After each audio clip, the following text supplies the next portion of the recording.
I hope you're not going to put you guys into sleep. Okay, good afternoon, Shalini, and it's good to have you here with us. Good afternoon, everyone, and welcome to the session on the future of AI enabled. Did I say enabled? I think it's becoming more than enabled. It is future of AI-driven enterprise system. So, unlike other technical innovation that happens, AI is not just one more layer that we go and bolt on top of the existing system. It is becoming foundational. While I was preparing for this session, my daughter came over and she asked, like, what is the topic is about? I said it is enabled to driven. She asked, like, what is the difference? So if you go into the store, one of the common problems that we have is that after shopping, probably a lengthy checkout experience. I said, if it is enabled, probably you will have a better experience. You will probably check out faster. If it is driven, one of the favorite food is like, she want to do a salad, then I have to run pillar to post to get those greens and vegetables. I said, maybe it might become a lot more easier. Then I said, my burden for shopping also might come down. Then she said, that we will see later. But anyway, coming back to this, let's explore what is this AI-driven enterprise system from an architecture standpoint, and what are the basic building blocks, and what are the right ethical guardrails that we are going to bake in. So, Shalini, welcome. So my first question is actually on the architecture shift. How are you seeing the organization shift their architecture when AI become foundational and at the center, not just like a peripheral unit or a considering at the end? So how are you seeing that change? Yeah, sure. Thank you, Vijay, and thanks for having me here. I'll talk a lot about my experiences in enterprise architecture while dealing with large organizations, as well as in public sector, that how we are changing the mind shift happening. Like being AI enabled to cruise control of a car. That's a driving force which is right there. And the change, I think it's a lot. First of all, in the AI, the mindset. That the mindset of how you build the strategy, how it is CEO driven, how in the organizations you are not force fitting and finding a hammer to hit the nail. So that kind of thing, but more focused on enterprise systems. Think about a time and some of you might be young and you would be early or not even maybe in school at that time, but there was a time when browsers came in. When browsers came in, they became the portals to information, to knowledge that we were going. Now the sand is shifting. There are going to be no browsers. Change, right? The reason the agentic AI is enabling tasks and is enabling operations, and the digital world is going to change so much that, and that's why the browser wars or takeover wars are going out, because the interaction mechanisms have changed, and they have changed because that's what is demanded by population scale. Think about, and I'm going to talk to you about India. In India, a farmer who has to get information about where do I sell my potato crop, he doesn't care about what AI is doing for him.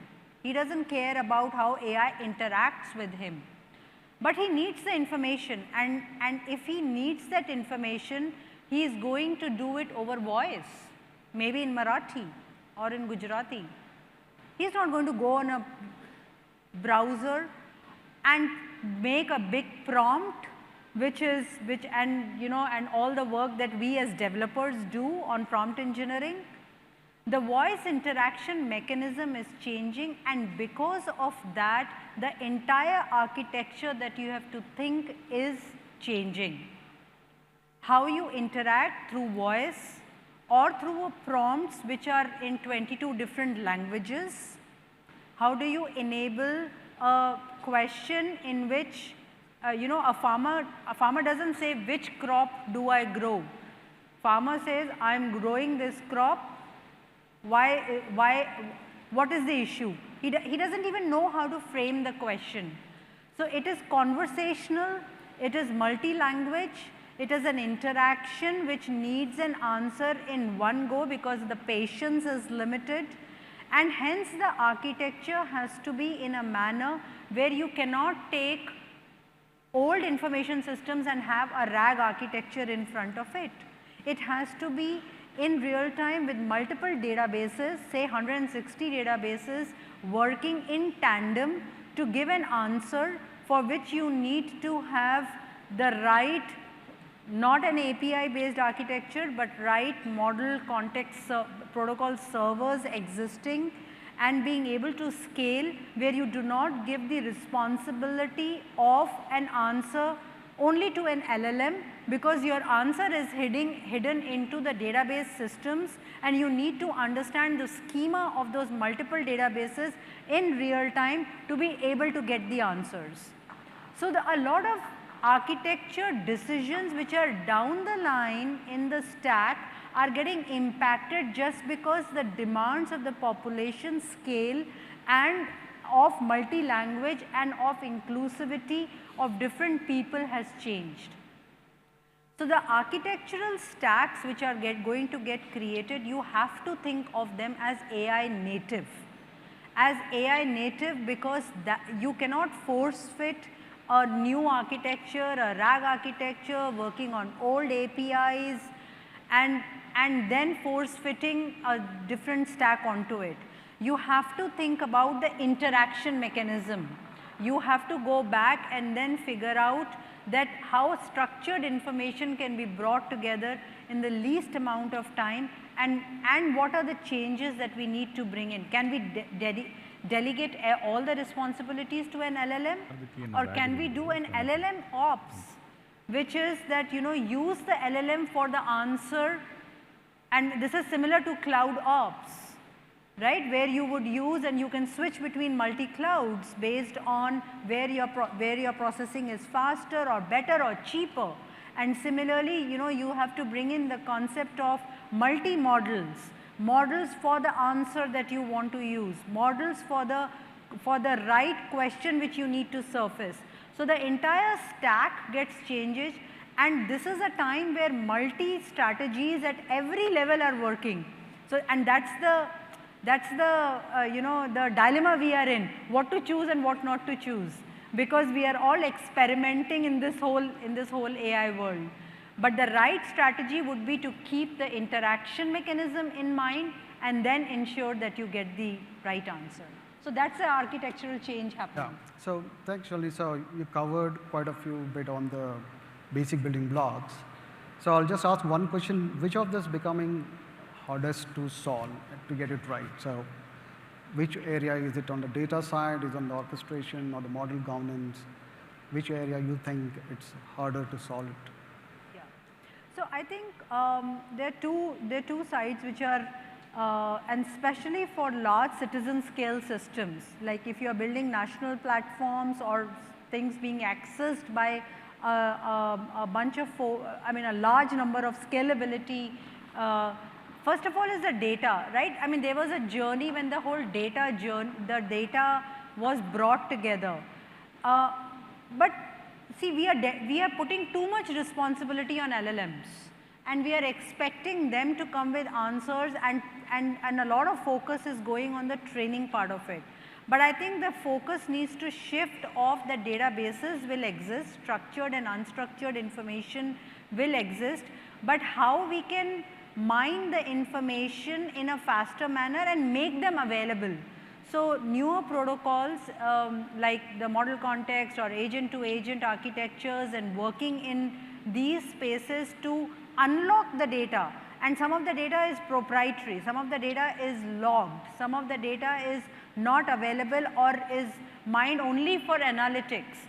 So how are you able to create the right orchestration, or say an MCP registry which works in real time? That is going to be a challenge, and that we need to refine and get better in. It's not that we haven't solved it, that's a solvable problem, but how do you do it on scale on a regular basis is one problem. The second is definitely the AI governance and including the AI ethics and the responsibility part of it. For example, the moderation that you want to bring in into your conversational chat. The moderation has to be centric to different languages. It might mean in different, and this is for citizen scale applications, that it has to ensure that it doesn't answer or go into different directions which might act. It's 10% of the risk, but it is, or even sometimes 5% of the risk, but it can completely blow off your application which you are putting together. And also the explainability. A lot of people do not focus on the explainability part of it, because I mean today you use Google Maps because it's so explainable, and it can be used by a gig worker of Swiggy also, right? Because explainability is very intuitive in nature. So the you might be making it for, say, an associate, you might be making it for the retail agent, but where you are making it, thinking that how you can make it user friendly so that they do not get to realize and they know what the model is or model output is and what it is meant for. So that tying of that whole scenario is going to be very, very relevant for the success metric. Not for the adoption. For adoption, opening up data is important, but for the success metric, these things become very relevant. Yeah, so I think you briefly covered the governance as well, guardrails as well. So when the intelligence drives the enterprise, the speed and automation will be immense, and the impact is definitely transformative. So how should a leader focus or strike the balance between the automation with the human oversight? Do you have any examples where human oversight still needed to get the right automation in place? Yeah.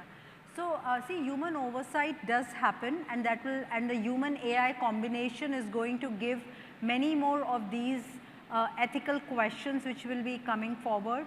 I would say an investment into a testing and a benchmarking framework is important, because benchmarking at every level. So if it's a voice bot, then are you benchmarking it to see that the output of a voice bot, does it solve the purpose of a caller who's calling in, and also in the language, and is the question getting answered and closed and not just staying there. So benchmarking could be on the interaction. Benchmarking could be of models. In fact, there's a lot of benchmarking available on models from a performance perspective, but also from repeatability and getting the contextualization and personalization perspective. There's not much benchmarking. So building a benchmarking tool within your use cases to say that why it works, why it doesn't work, and investing in the testing methodology which is aligned to the ethics framework is the guardrails which have to become standardized across all the projects, so that the benchmarking tool also learns from it. So in fact, the observability and benchmarking is such a big thing. Recently, a Y Combinator, they got funded by $4 million just because of building a framework for organizations. But then think about, you'll have to use it, or you use it internally within your own organizations, because you are the users of AI. You are the users, you will have multiple AI use cases. So it's good to have a testing and a benchmarking and observability platform, measuring the output and measuring at every level of what work you are doing. So that's the right methodology to do that. Thank you. I do have a lot of questions, but I need to wind up. So if I have to conclude, what we heard today is AI is just not an add-on. It is becoming foundational and native. So the key takeaway is, if we are building AI native enterprise, it's not about adopting the AI, but it is actually architecting for it. And I'll leave you with one question, is are we layering AI on yesterday's enterprise system? Are we re-architecting for tomorrow's? So thank you all. Thanks, Shalini, for a great insight. I think this is a happening world, and we look forward what is actually there for us. Thank you all.